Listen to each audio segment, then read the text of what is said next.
Hi, all of us have heard these stories of someone who inherited some great stock or great stock portfolio that somebody's grandfather had bought Hindustan Lever for a small amount of money, which is now worth so much, or there is someone's mother who invested in the HDFC Bank IPO and that has multiplied this much number of times, and therefore it often is said that the best way to invest is to buy and forget.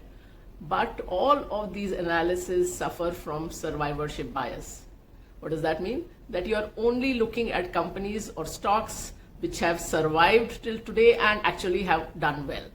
You are not looking at a basket of stocks that a person investing at that time would have bought. This is a real life example.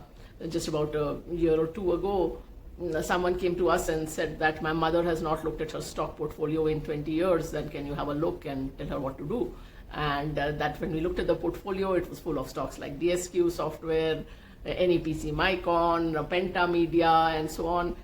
And you would say, okay, this person's mother invested in the fad stocks of around the year 2000. But even if you look at the so-called blue chips, the best example of that is look at the original Sensex list. So what is there? If you look at industries, it is industries like textile, shipping, automobiles, I'll come to that, and paper, none of which are today's industries. Automobiles, you had stocks like Premier Automobiles or Hindustan Motors, which used to make the Ambassador and the so-called Fiat at that time.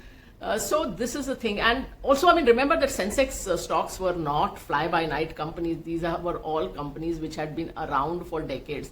In fact, in the original list, I was looking at Indian Hotels was the only relatively new company. All other companies were well-known, old companies with so-called good managements, but very few of them have survived in any meaningful form till today because the whole industry scenario changed, what industries itself that are doing well changed. So that is the thing. There is no magic formula that if you buy today's large cap or blue chips and leave it for your children or grandchildren, that's going to be the magic formula.